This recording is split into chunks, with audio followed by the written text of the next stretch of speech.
Tá, beleza. Então a gente vai apresentar aqui um pouco da tecnologia do Google voltada para a parte de LLMs. Então eu sou o Breno e a Bruna, a gente vai fazer essa apresentação hoje. Aqui é um pouco do que a gente vai abordar na apresentação. Então, primeiro, eu vou fazer uma breve introdução é, de toda a tecnologia Google até aqui e como é que ela está organizada hoje. É, Em seguida, eu vou falar também como que é a arquitetura dessa tecnologia e como que foram treinados os modelos da Google que estão vigentes hoje. E aí, na sequência, a Bruna vai comentar sobre a situação atual desses modelos e aplicações vigentes. E, por fim, como é que são as perspectivas futuras e inovações que a empresa projeta. Bom, começando aqui pela introdução, primeiro eu queria mostrar esse timeline aqui para o pessoal se Uhum. situar um pouco onde a gente está. Então, esses modelos, na imagem a gente consegue ver basicamente quando foram lançados uma série de modelos. Esses que estão circulados em laranja são alguns dos principais modelos desenvolvidos pela Google nesse período. Então, tudo começou lá atrás, em 2018, com BERT. E aí aqui, é, basicamente esse foi o primeiro modelo que de fato usava processamento de linguagem natural, desenvolvido pela Google, e ele serviu como foundation model para o desenvolvimento dos modelos subsequentes. Aí em 2019, eles desenvolveram o T5, que era baseado na mesma tecnologia de utilizar os transformers, também text-to-text, ou seja, eles só recebiam como entrada texto e devolviam texto como saída, mas agora já permitindo realizar tarefas diferentes, né, de processamento de linguagem natural em um único modelo, e não mais em diferentes modelos específicos para cada uma dessas tarefas. Depois do T5, em 2021, veio o Lambda. O Lambda ele foi um modelo que ele foi desenvolvido principalmente para diálogos mais parecidos com os dos seres humanos, né? Então ele tem uma pegada de trazer conversas naturais e não mais ser simplesmente processar um input de texto e responder com base nesse input, né? Ele consegue de fato conversar com o usuário que está interagindo com ele. É, e aí, aqui eu comentei já direto do Palm 2, mas até antes disso vem a primeira versão, né, do Palm 1. O Palm, ele foi o primeiro modelo, de fato, de LLM da Google, text-to-text como a gente vê hoje. Mais recentemente, né, em 2023, ele foi atualizado para a versão 2 e é a mesma versão que é utilizada, inclusive, para fazer esse treinamento para os modelos do Gemini. É, e aí aqui ele já completamente diferente, muito mais versátil do que os predecessores dele. E aí, por fim, a gente chega no Gemini hoje, até entre esses dois pontos, né, a gente teve o Bard, mas que, como a gente já viu aqui, não foi um sucesso tão grande, e aí logo já foi atualizado para a família do Gemini. Bom, hoje os modelos que estão disponíveis no Gemini são basicamente esses. Eu vou entrar em detalhes sobre cada um deles, mas basicamente a gente tem o Nano, que é voltado para você aplicar já diretamente eles nos dispositivos. É um modelo on-device, ele não fica na nuvem.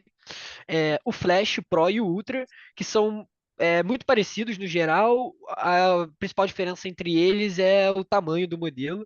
Então, o Flash sendo mais otimizado para velocidade e eficiência, e o Ultra sendo mais otimizado para tarefas mais complexas e que vão demandar um processamento um pouco maior.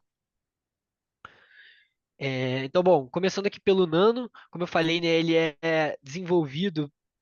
pensando em respostas rápidas e é para que seja um modelo que você possa implantar ele diretamente em um dispositivo, de modo que você pode ou não ter conexão com a internet nesse dispositivo.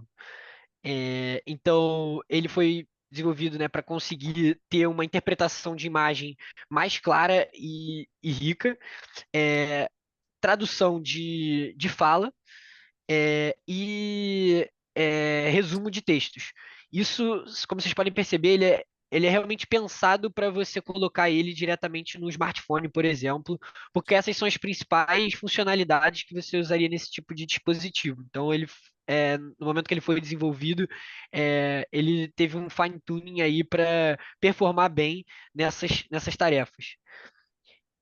É, Aí aqui eu separei um videozinho para a gente assistir que mostra um pouco do modelo funcionando conectado já com o WhatsApp.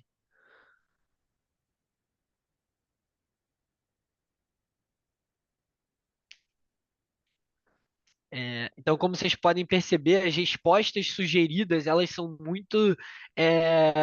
é, muito mais complexas do que a gente vê na maioria dos dispositivos, né? Ele de fato consegue interpretar a mensagem que o outro usuário está respondendo e fornecer uma resposta mais que faça mais sentido, né, dentro desse contexto, diretamente do dispositivo, sem precisar ter nenhuma outra ferramenta conectada ali. Isso é literalmente o modelo funcionando. Atualmente ele já está plugado nos telefones da própria Google, no Pixel, e se eu não me engano, tem alguns Androids que já vêm com um modelo nativo de fábrica também para usar, assim como nesse caso no WhatsApp, por exemplo. É,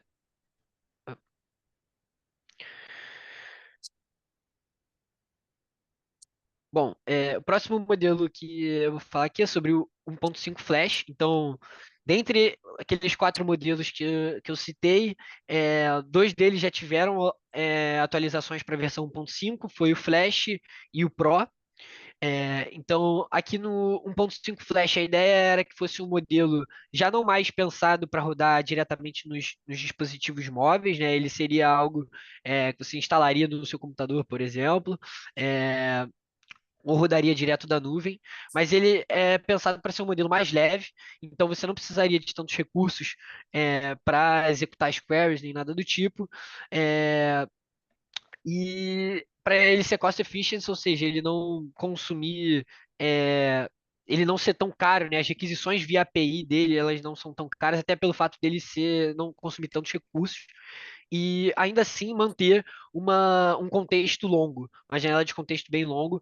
Aqui está até 1 milhão de tokens, mas está desatualizado. Na verdade, ele está hoje em dia até 2 milhões de tokens.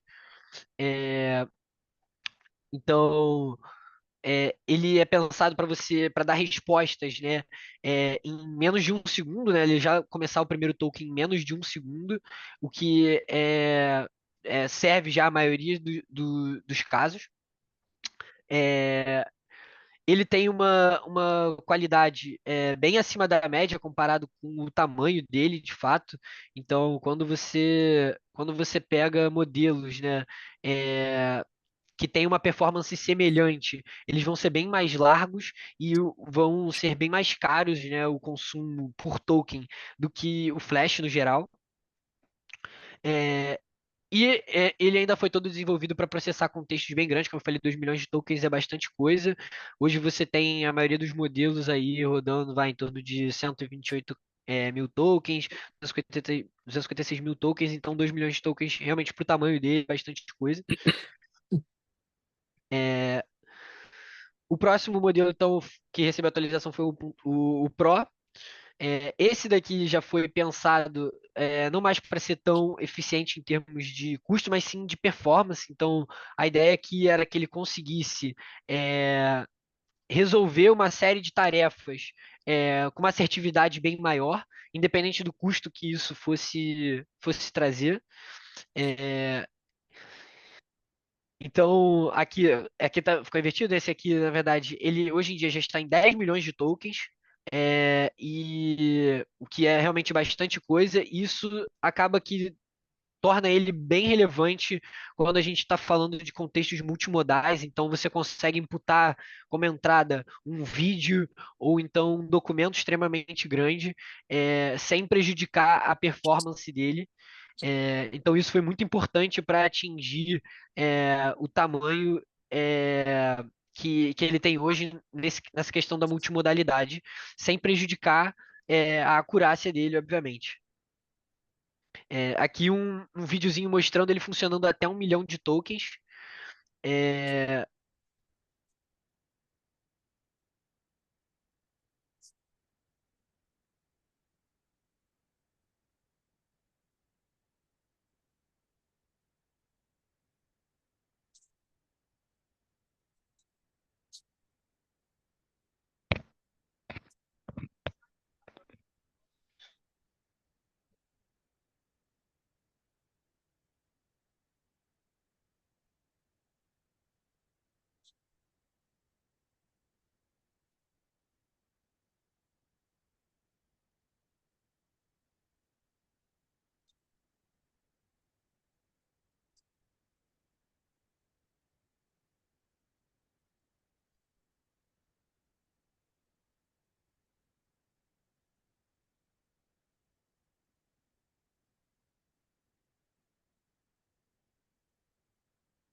É, né, então, como vocês podem ver, assim, ele foi capaz de trabalhar com um contexto enorme, então mesmo após colocar um arquivo de mais de 400 páginas, uma imagem, ele ainda assim foi capaz de precisamente acertar ali o que estava sendo pedido pelo usuário. Isso é até um teste que é bastante comum, eu vou comentar sobre ele depois, que é o Needle in the Haystack, que é basicamente você procurar ali uma agulha no palheiro, né? Então você tem uma quantidade enorme de tokens e que o modelo precisa fazer essa busca sobre aquilo que foi solicitado e ele conseguir responder isso com precisão. Vocês vão ver mais para frente que é algo bastante difícil de se alcançar. E por fim, o 1.0 Ultra. Esse daqui ainda não recebeu uma nova atualização, mas ele é de fato desenvolvido pensando em resolver tarefas muito mais complexas, envolvendo raciocínio lógico, programação, matemática, com suporte para várias linguagens. Então, ele naturalmente ele consegue interpretar e raciocinar em cima de sequências de áudio, imagens, textos, é, consegue atingir um nível de excelência, assim, desafios de programação no geral, é, principalmente quando ele é utilizado, por exemplo, com o AlphaCode 2. O AlphaCode 2 ele foi um modelo desenvolvido a partir do 1.0 Ultra, especificamente para programação, e treinado em cima de exercícios, né, de programação, por exemplo, para provas é, de, é, de concursos, coisas do tipo. Então, ele conseguiu atingir um nível de excelência nesse tipo de teste. E, por fim, né, como eu comentei, em raciocínio matemático também, mais para frente eu vou mostrar um exemplo de como é que ele foi utilizado para essa finalidade. Então, aqui é só uma curiosidade, né? Tem esse benchmark, que é o MMLU, que ele serve para basicamente inferir a capacidade do modelo de performar em 6 temas diferentes, né? Que é matemática, física, história, Matemática, física, história, lei, medicina e ética. E esse foi o primeiro modelo a atingir uma nota, uma performance, né, acima da capacidade humana. Aqui tem só um detalhe, né, que essa performance ela foi atingida usando uma técnica que consiste em gerar 32 respostas e escolher a melhor.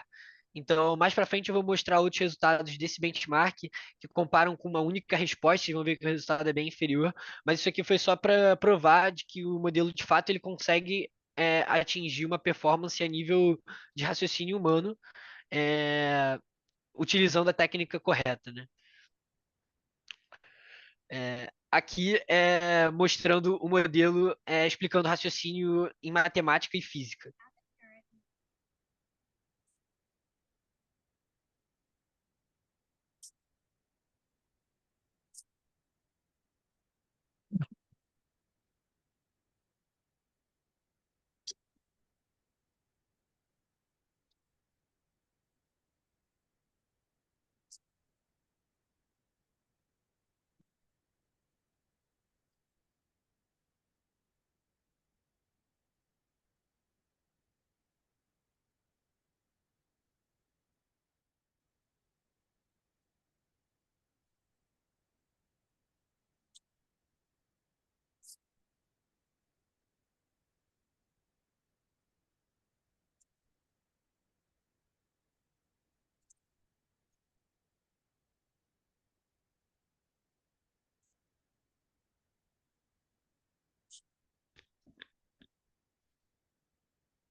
Então, como vocês podem ver, ele conseguiu performar super bem em cima de um contexto que hoje em dia a gente sabe que é bastante nebuloso para a maioria dos modelos, né? Que é essa questão do raciocínio matemático.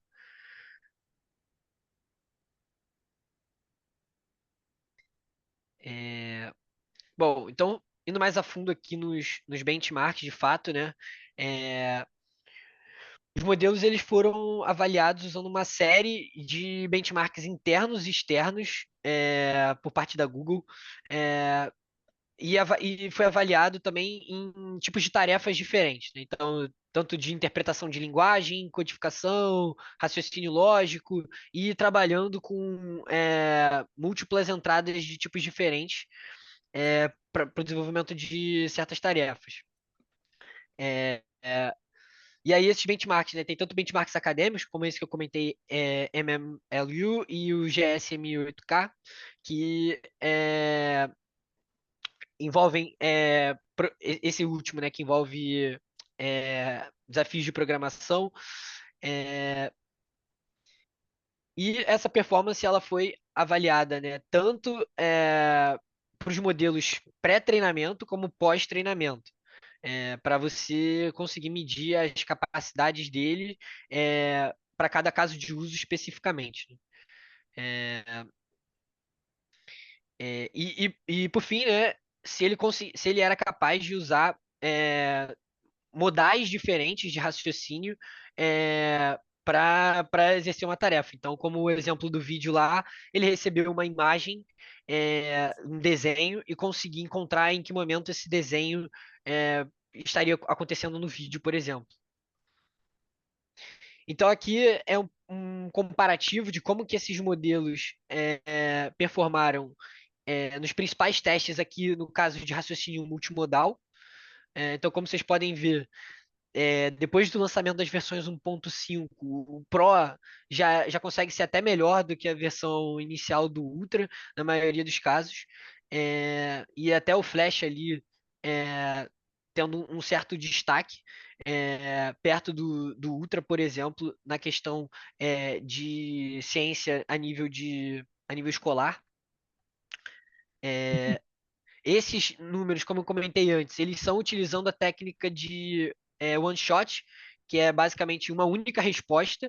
Então, Uhum. aqueles 90% que 1.5 Pro atingiu eram utilizando 35 respostas e selecionava a melhor resposta. É, Uhum.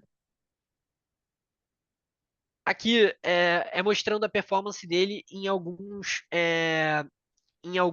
algoritmos de raciocínio bem conhecidos. Então, os três de cima, eles já são usados em machine learning no geral, o primeiro é o Bloxworth, que é basicamente aquele desafio, né, de você mover os blocos de um lado para o outro para chegar numa determinada configuração de blocos. Aqui é um comparativo entre o 1.5 Flash, o Pro e o Ultra, e o GP4 Turbo.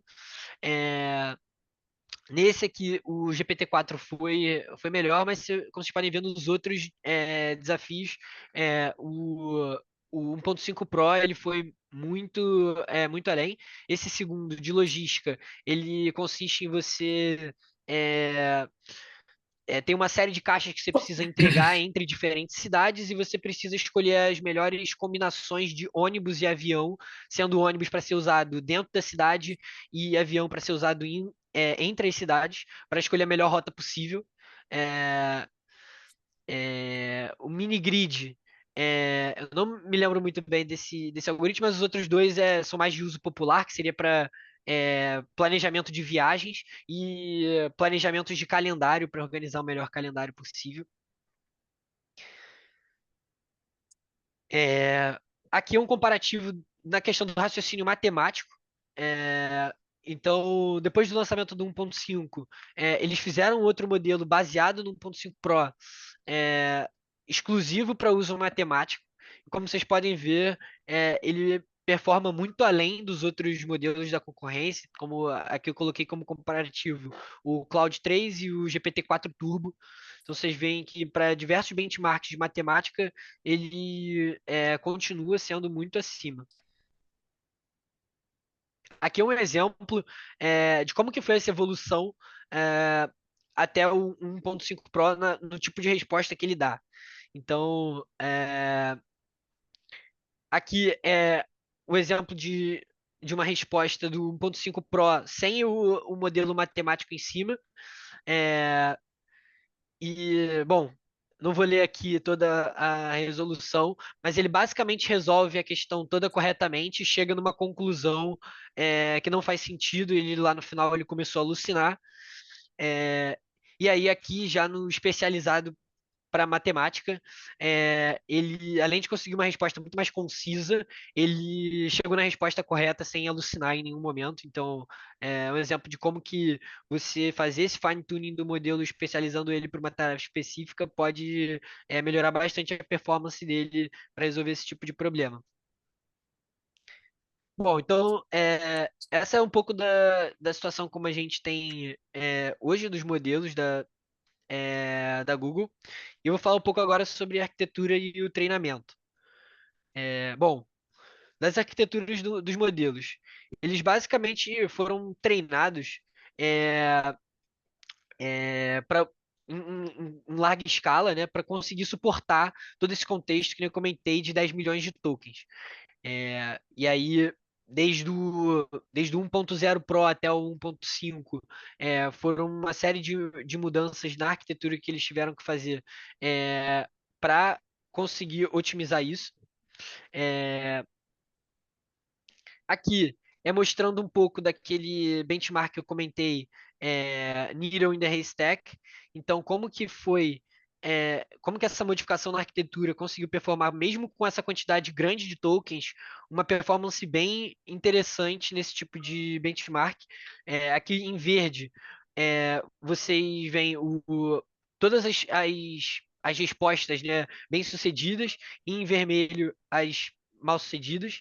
O eixo X, ele coloca basicamente o tamanho da entrada, então, tanto em vídeo como áudio e texto, e o eixo Y, ele é a posição dessa agulha dentro do palheiro. Então, se ela está muito profunda ou pouco profunda. Então, você vê que em diferentes posições dessa agulha, o modelo continua performando super bem, mesmo com contextos bem grandes. Aqui é um comparativo desse mesmo tipo de benchmark com o GPT-4 Turbo. Esses quadrados em cinza foram falhas que ocorreram na API. Então, a partir de 128 tokens, o GPT-4 Turbo começou a apresentar Uhum. falhas, e não era nem de responder errado, era simplesmente a API Uma não dava resposta. resposta. Exato. Então, esse primeiro caso aqui é para texto. Aqui é para vídeos, então você vê como o Gemini ele consegue chegar em vídeos de até 10 horas, isso é bastante coisa. O GPT-4 ele já começa a quebrar em menos de 6 minutos. É, Esse daqui também é de vídeo, mas usando agora o GPT-4 Turbo com o Whisper, ele consegue alcançar uma minutagem maior, mas ele ainda erra bastante o, o que foi solicitado. E aqui é simplesmente uma comparação para avaliar o recall caso não fosse uma agulha, né, mas fossem várias agulhas. Qual é a capacidade desse modelo de retornar a maior quantidade de agulhas certas? Então, vocês veem que o Gemini ele consegue para tokens enormes retornar ainda assim uma quantidade de agulhas bem interessante, né, acima da casa dos 60%. Enquanto, da mesma forma, né, o GPT-4 Turbo ali em 128 mil tokens já começa a falhar, e Uhum. apresentar uma performance ali até 128 tokens ainda abaixo do Gemini. É, Bom, então, como eu falei, né, ele foi treinado já para lidar com esses tipos de input de diferentes tipos, imagens, PDFs, vídeos, e o output sendo uma imagem ou texto. Então, a arquitetura ela fica mais ou menos dessa forma, né? Ele pode receber esses diferentes tipos de entrada que passam por um transformador, um transformer, e essa resposta ela vai ser decodificada em imagem ou texto, a depender do que foi solicitado ali pelo usuário. É, então, ali, como eu comentei, né, do 1.0 para o 1.5, eles integraram aí toda essa parte de interpretação de vídeo e áudio, já como entrada. Uma outra preocupação que teve no desenvolvimento era a questão da latência. Aqui a gente consegue ver um comparativo do tempo médio de resposta por caractere para diferentes modelos. E isso daqui é o principal fator que interfere na latência. E como vocês podem ver, o 1.5 Flash, que ele é desenvolvido pensando em respostas rápidas, ele é o que melhor performa para diferentes linguagens. E o 1.5 Pro, mesmo com um contexto consideravelmente grande, ele ainda consegue ter uma latência menor em algumas linguagens do que outros modelos com contextos bem menores. É, Com relação à infraestrutura de treinamento, os modelos eles foram treinados, né, usando esses superpods de TPU V4, que é basicamente as unidades de processamento de tensor, que como a gente já viu nas outras aulas, né, é o que faz a maioria dos cálculos matriciais aí, é, que é extremamente relevante para as LLMs como um todo. E uma especificidade aqui nesse caso é que esse treinamento ele foi distribuído em diferentes data centers. Então, basicamente, né, essa é a cara do TPU V4. Então, são dois Tensor Core que são unidos aí por um core virtual e conectados por duas memórias externas de banda larga. É, Essa distribuição do treinamento, né, ela gerou certos desafios. Então, o primeiro deles era a questão de falha de hardware. Você ter que conciliar hardware em diferentes lugares acaba sendo um pouco mais complexo. E a questão dos dados corrompidos. Então, do 1.0 para o 1.5 tiveram avanços significativos de detecção e correção de erros, e até mesmo a utilização, por exemplo, do modelo redundante na memória, para se alguma coisa der algum problema, ele já recuperar rapidamente e voltar a treinar sem tanto impacto. Outro ponto interessante é que essa rede que foi utilizada intra-cluster para o treinamento síncrono, ela conseguiu atingir um good put de 97%. O good put ele é basicamente quantos por cento do seu throughput não é overhead, né? Então, para você Uhum. paralelizar, você acaba trazendo overhead e eles utilizaram uma rede que foi extremamente eficiente para minimizar esse overhead causado pela paralelização. É, e aí, por fim, né, que esse treinamento ele foi feito, obviamente, para garantir essa multimodalidade do modelo em dados multimodais, com um certo fine-tuning ali por dados de preferência humana, para ele se tornar mais parecido com respostas que um humano daria. Então, sobre o dataset, né, eles usaram uma série de documentos da internet, livros, códigos, imagens, áudio e vídeo. É, Utilizaram um tokenizador, né, que é esse Sentence Piece, é, que foi utilizado para um dataset de larga escala para melhorar o vocabulário, principalmente nos scripts, né, que não são derivados do latim.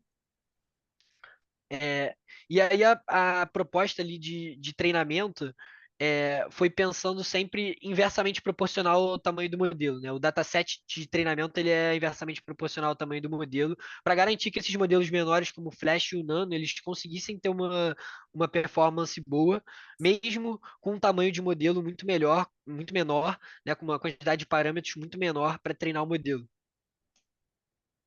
É, Um outro detalhe aqui foi a utilização de heurística e alguns filtros baseados no modelo para garantir a qualidade dos dados e remover alguns dados perigosos. Então aqui vocês podem ver um exemplo, né, de um prompt rodado no 1.0 Ultra e no 1.5 Flash, para vocês verem a diferença de resposta com relação a isso. Então vocês veem que ali, logo no começo, né, o 1.0 Ultra já diz que essas pessoas são o scam da Terra, né?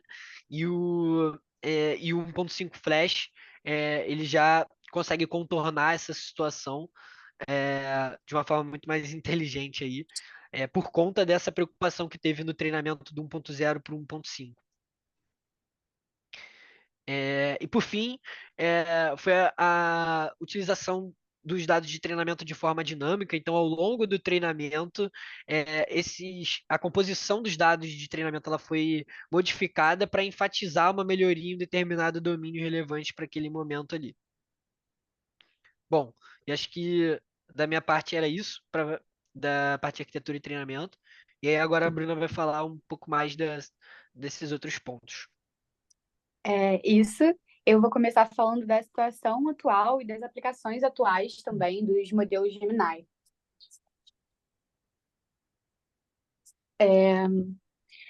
O Gemini Apps é uma aplicação atual, que é uma plataforma projetada para que usuários possam criar aplicações inteligentes e usando os modelos de linguagem Gemini. Então, essas aplicações, elas se destacam por conseguir entender e gerar textos com naturalidade, promovendo uma conversa mais fluida entre o computador e os humanos. Eu trouxe também o Gemini Advanced, que ele é uma espécie de camada assim, mais complexa. Ele melhora as funcionalidades dos modelos Gemini e permite uma performance melhor em tarefas mais complexas. Então, tarefas como análise de sentimentos, geração de resumos, são tarefas em que ele é mais especializado para fazer do que os outros modelos. Trouxe também a integração com o Google AI Studio e o Cloud Vertex AI. O Google AI Studio, ele é uma ferramenta que ele permite que os desenvolvedores possam criar, possam testar, possam desenvolver diversas coisas com os modelos de AI. Então, um exemplo aqui prático que eu trouxe é uma empresa que quer criar um chatbot para que os usuários possam interagir, enfim, fazer perguntas. E usando o Gemini Advanced, é, esse chatbot vai conseguir entender o que o usuário quer, promover uma resposta contextual para aquilo que ele realmente está perguntando, vai tanto ajudar a empresa quanto melhorar a experiência do usuário. Aqui esse AI Studio é basicamente aquela plataforma que foi utilizada no Uhum, vídeo ali para apresentar o 1.5 Pro. uhum. Então, ali vocês conseguiram ver que ela consegue meio que testar o modelo, né, sem precisar de fato programar nada. É muito fácil para fazer esses testes assim em aplicações. E depois de você utilizar ali, você ainda consegue clicar numa opção para gerar o código e continuar a partir dali. Então, é bem interessante para fazer esses testes iniciais ali. Aqui é um. Como o Breno acabou de falar, eu trouxe a interface aí, ele já tinha mostrado inicialmente, mas como eu estou comentando sobre o Google AI Studio, eu quis trazer aí também, e ele complementou muito bem. É uma interface muito fácil do usuário interagir, e ele tem liberdade para criar, para testar, para fazer muitas coisas. E o exemplo que eu trouxe, por exemplo, o exemplo que eu trouxe também, ele conseguiria fazer a partir dessa interface. Pode seguir. O Cloud Vertex AI, ele é uma plataforma que ele ajuda a gerenciar aplicações, implementações de machine learning. Então, através dele, as empresas conseguem integrar modelos de machine learning, de IA, e poder usar eles em conjunto e em escala. Então, isso para empresas automatizarem processos é muito interessante. Um exemplo prático também que eu trouxe aqui é uma aplicação que analisa dados dos usuários, né, dos clientes, em tempo real. Então, ele consegue recomendar produtos que são específicos para o que aquele cliente usa, para o que aquele cliente procura, ajudando também tanto a empresa, né, podendo aumentar as vendas e a experiência do usuário, do cliente. Aí também é a interface do Cloud Vertex AI, então você pode acessar ele no Google Cloud Platform e, bom, pode, Uhum. pode fazer tudo a partir dessa interface, incluindo o exemplo que eu comentei.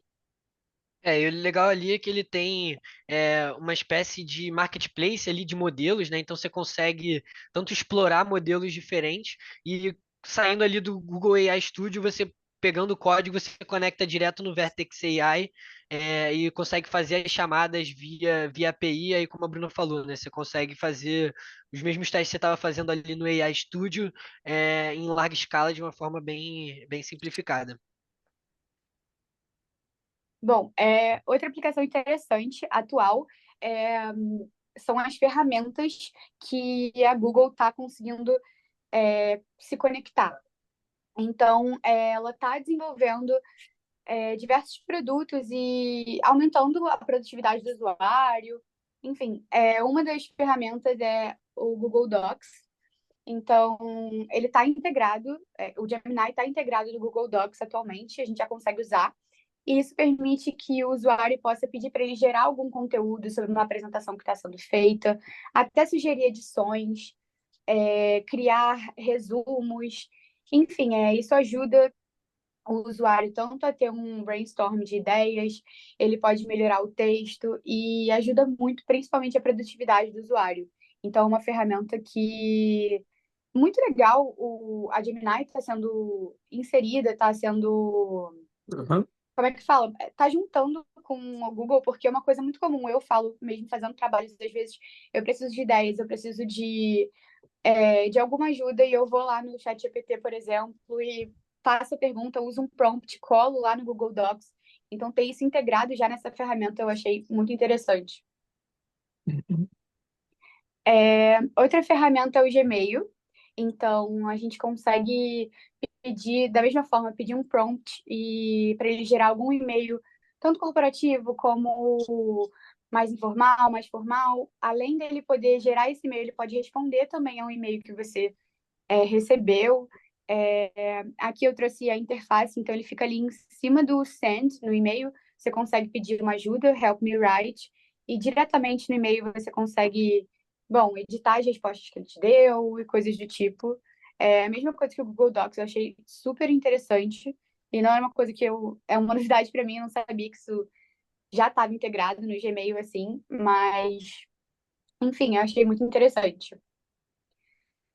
A última ferramenta, a última ferramenta é o Google Flights, e o Gemini tem sido integrado ajudando a experiência do usuário. Então, a ideia é que ele consiga analisar preferências do usuário, últimas viagens, e dessa forma ele consegue personalizar as recomendações para o usuário, assim como sugerir itinerários, responder questões mais específicas, enfim, é para melhorar a experiência do usuário também e ter mais, personalizar mais a experiência do usuário.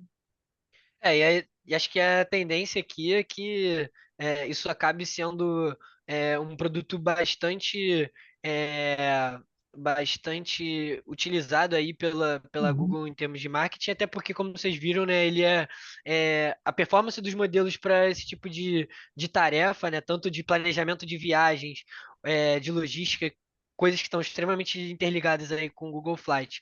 Mas o tamanho da base de dados que o Google tem como um todo, isso tem tudo para ser um produto de bastante sucesso por parte deles.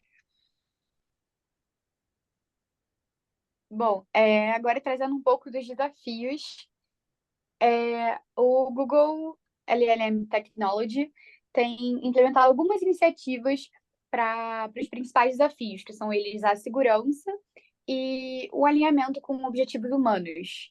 Isso quero dizer mais em relação a éticas e coisas do tipo. Então, a primeira iniciativa é a mitigação de riscos. Então, a Google ela tem usado filtros para bloquear conteúdos ofensivos e conteúdos que não são, que eles não querem reportar para o usuário, e aplicando também treinamento com dados diversos para evitar esse biases, esqueci a palavra em português, mas enfim, essa é a primeira iniciativa. A próxima é a acurácia em respostas factuais. Então, a Google tem desenvolvido sistemas que têm sido atualizados constantemente. Uma coisa que eu lembro até de uma aula que o professor deu, não lembro se foi a primeira ou a segunda, mas que às vezes em algum modelo de ChatGPT ele tinha uma lacuna muito grande entre o momento que a gente estava perguntando e a resposta que ele dava. Não tinha respostas muito atuais, então eu acho que isso é um desafio muito grande atualmente, e a Google tem tentado desenvolver sistemas que estão sendo atualizados mais constantemente para melhorar essa acurácia nas respostas. O próximo é a responsabilidade ética. Então, o Google ele adota os princípios éticos da AI, né, e foca na transparência, na justiça e na segurança. Então, a maneira, né, dessa iniciativa de melhorar essas características colaborando com experts para conseguir ter certeza de que essas tecnologias estão sendo usadas com responsabilidade, contendo todas essas características e também para beneficiar a gente que está usando. E a última seria em relação às alucinações. Até como o Breno mostrou um exemplo de algum modelo que estava alucinando ali em cima, isso é um grande desafio atualmente também. E a Google tem investido em técnicas de validação e técnicas de treinamento que foquem na acurácia, então tentem evitar ao máximo essas alucinações. Além disso, no ajuste dos modelos e tentar sempre melhorar a coerência e as respostas para tentar evitar essas alucinações. Bom, o próximo tópico e o último que a gente vai trazer aqui são as perspectivas futuras e as inovações. Então, as inovações esperadas. A primeira, o Breno também já comentou, mas é uma coisa que está sendo explorada, está sendo desenvolvida ainda, mas é a expansão para um suporte multimodal. Então, tanto a interpretação quanto a análise de tipos diferentes de dados, textos, imagens, vídeos, além da habilidade de interpretar vídeos.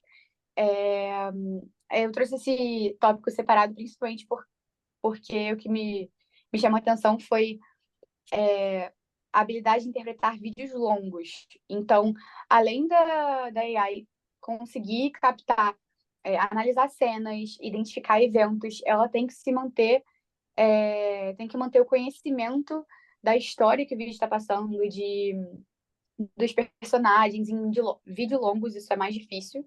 Então, além do desafio de ser um vídeo em si, os vídeos longos também estão sendo uma inovação.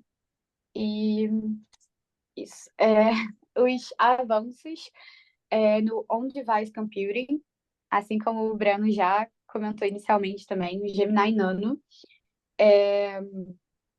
ele é projetado para otimizar a performance dos modelos em dispositivos com recursos limitados, ou seja, telefones, tablets, por exemplo. E os principais benefícios são privacidade e segurança. Isso porque, como os dados estão sendo processados localmente, as informações sensíveis, dados que você não quer compartilhar, coisas do tipo, elas não precisam ser mandadas para a nuvem. Então, é tudo no seu próprio smartphone. Isso aumenta a sua privacidade e é um ponto muito bom. Às vezes, tem coisas que eu quero, dando um exemplo pessoal mesmo, às vezes eu quero usar algum modelo que me ajude a desenvolver alguma tarefa, e às vezes tem dados sensíveis, ou até mesmo empresas, coisas do tipo. Acho que essa privacidade é um ponto muito importante e que o Gemini Nano está, né, desenvolvendo dessa forma, aumentaria a privacidade do usuário. Além disso, a latência baixa, né, já que a AI está rodando ali mesmo no dispositivo, as interações são instantâneas, então essa latência não é grande e isso resulta numa dinâmica maior de respostas, de interações. Além da acessibilidade em conexões limitadas, isso tudo o Breno comentou inicialmente, né? Então, isso permite que o usuário também possa usar a AI em áreas que não tenham uma conexão muito boa, coisa do tipo. É isso, do Gemini Nano. E potenciais futuras aplicações. Eu trouxe aqui a educação inicialmente. Eu acho que é um ponto muito legal. A inteligência artificial pode sim revolucionar o jeito das experiências educacionais atualmente, o jeito de aprender, de ensinar, enfim. Um exemplo seria criar tutores virtuais, onde você consegue adaptar o modo de aprendizado de cada aluno. Então, entender como é que aquele aluno aprende melhor, entender quais os melhores tipos de exercícios, qual o melhor, como vai ser a melhor forma de ensinar aquele aluno. Então, você personaliza como é que eu posso falar? Um aprendizado para ele, além de você conseguir ter feedbacks em, em real time. Esses sistemas também, eles podem ajudar os educadores, os professores, a identificar áreas que os estudantes estão tendo problemas em geral.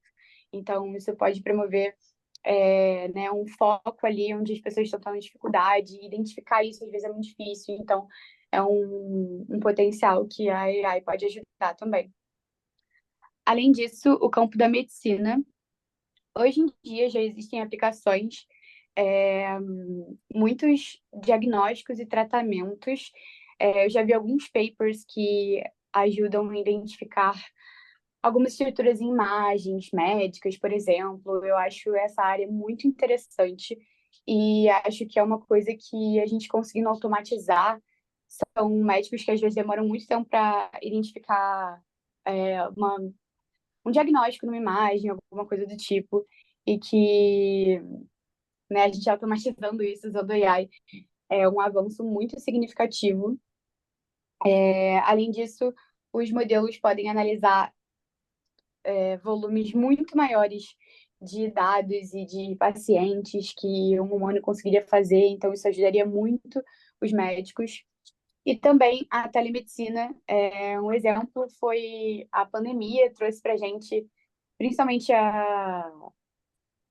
como é que eu posso falar? A psicologia, né? A psicologia que eu quero falar, a terapia online.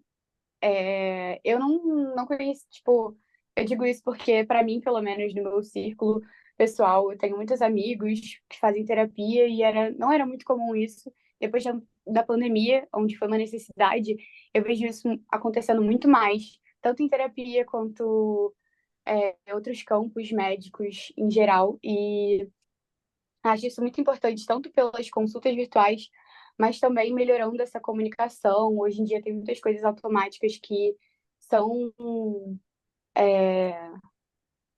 que a AI melhorou, né, e conseguiu ajudar nessa demanda. Por último, Multimodal and Global Expansion.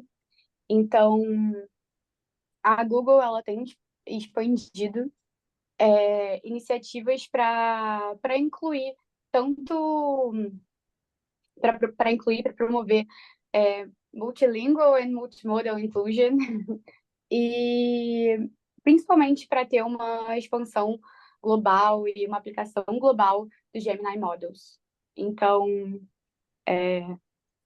a primeira iniciativa que eu trouxe aqui é uma tentativa de inclusão multilingual, não sei se a tradução seria exatamente essa, mas a Google tem investido em modelos que suportam diversas linguagens.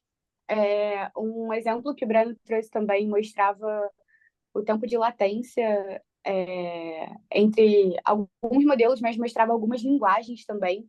Então dava para ver que acho que era inglês e chinês eram que tinham as maiores diferenças. Assim, isso impactava no tempo de latência das respostas do modelo, né?